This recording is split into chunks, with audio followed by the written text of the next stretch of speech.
والصلاة والسلام على أشرف المرسلين وعلى آله وصحبه أجمعين أما بعد. ബഹുമാനപ്പെട്ട ഉസ്താദുമാരെ, കൂട്ടുകാരെ, നാട്ടുകാരെ, അസ്സലാമു അലൈക്കും വറഹ്മത്തുള്ളാഹി വബറകാതുഹു. തിരുനബി സല്ലല്ലാഹു അലൈഹി വസല്ലം തങ്ങളുടെ ജന്മം കൊണ്ടും അനുഗ്രഹീതവും മഹത്തരവുമാകപ്പെട്ട ഈ ദിനത്തിൽ നിങ്ങൾക്ക് മുമ്പ് രണ്ട് വാക്ക് സംസാരിക്കുവാൻ എനിക്ക് വിധിയെഴുതിയ സർവശക്തനെ ഞാൻ ആദ്യമായി സ്തുതിക്കട്ടെ. അൽഹംദുലില്ലാഹ്. ഈ പുണ്യമാക്കപ്പെട്ട ദിനത്തിൽ എത്ര തന്നെ പറഞ്ഞാലും മതിവരാത്ത മുത്ത് റസൂൽ സല്ലല്ലാഹു അലൈഹി വസല്ലമയുടെ മധുകളിൽ നിന്ന് ചില കാര്യങ്ങൾ പറയാൻ ഞാൻ ആഗ്രഹിക്കുകയാണ്. നാഥൻ തൗഫീഖ് നൽകുമാറാകട്ടെ. ആമീൻ.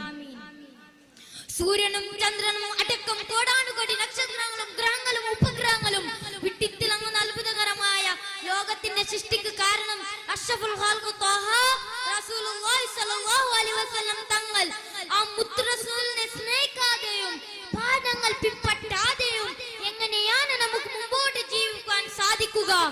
കാരണം എന്നെയും എന്റെ മുമ്പിൽ ഇരിക്കുന്ന നിങ്ങളെയും ലോകത്തുള്ള സർവ്വ ജീവജാലങ്ങളെയും സൃഷ്ടിപ്പിന് പോലും കാരണം ആ തിരുനബി സല്ലല്ലാഹു അലൈഹി വസല്ലം തങ്ങൾ മാത്രമാണ്.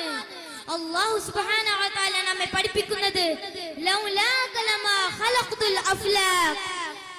നബിയേ, അങ്ങില്ലായിരുന്നെങ്കിൽ നാം ഈ ലോകത്തെ പോലും സൃഷ്ടിക്കില്ലായിരുന്നു എന്നാണ്. സഹോദരങ്ങളെ, അവസാനം വിട പറയുന്ന സമയത്ത് പോലും ഉമ്മത്തി ഉമ്മത്തി എന്ന് മന്ത്രിച്ചു പറഞ്ഞ ആ മുത്ത് റസൂലിനെ സ്നേഹിക്കൽ, അതിരിട്ട് സ്നേഹിക്കൽ നാം ഓരോരുത്തരുടെ ബാധ്യതയാണ്. മഹ്ശറ വൻസഭയിൽ കത്തിജ്വലിക്കുന്ന സൂര്യന്റെ മുമ്പിൽ വേർപ്പി മുങ്ങിക്കുലിക്കുന്ന മനുഷ്യർ ആദം നബി മുതൽ സർവ്വ നബിമാരുടെയും മുമ്പിൽ ചെന്ന് രക്ഷയെ ആവശ്യപ്പെടുമ്പോൾ അവർക്ക് രക്ഷക്കാരനായി എത്തുന്നത് നമ്മുടെ തിരുനബി സല്ലല്ലാഹു അലൈഹി വസല്ലം തങ്ങൾ മാത്രമാണെന്ന് സത്യം നമ്മെ കൂടുതൽ ആവശ്യവരിതരാക്കുന്നു. സഹോദരങ്ങളെ, അറേബ്യയുടെ മണൽപ്പരപ്പിൽ കത്തുന്ന സൂര്യനെ മുമ്പിൽ ഖുറൈശികളുടെ ഭീഷണങ്ങൾക്ക് മധ്യേ അല്ലാഹുവിനെയും സർവം സമർപ്പിച്ച തിരുനബിയോട് അർഹനായ ആരാണ് ഈ ലോകത്തുള്ളത്? തിരുനബിയോട് സ്നേഹിക്കാൻ അർഹനായ ആരാണ് ഉള്ളത്? തിരുനബിയോട് സ്വഹാബികൾക്ക് ഉണ്ടായിരുന്ന സ്നേഹത്തിന് അതിരില്ലായിരുന്നു.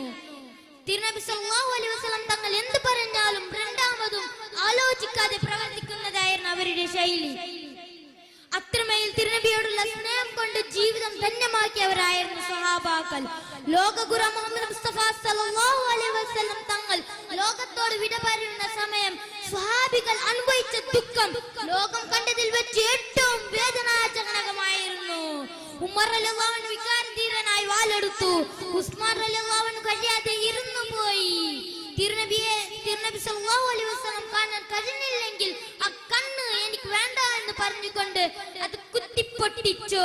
അത്രമേൽ തിരുനബി സല്ലല്ലാഹു അലൈഹി വസല്ലമയെ ഹൃദയത്തിൽ കൊണ്ട് നടന്നവരായിരുന്നു പ്രിയമുള്ളവരെ സ്വഹാബാക്കൾ. പ്രവാചക സ്നേഹത്തിന്റെ ആഴങ്ങളിലേക്ക് ഇറങ്ങി ചെല്ലാൻ അല്ലാഹു തൗഫീഖ് നൽകുമാറാകട്ടെ എന്ന പ്രാർത്ഥനയോടെ എന്റെ വാക്കുകൾ ഞാൻ അവസാനിപ്പിക്കുന്നു. വആഖിറു ദഅവാനാ അനിൽ ഹംദുലില്ലാഹി റബ്ബിൽ ആലമീൻ.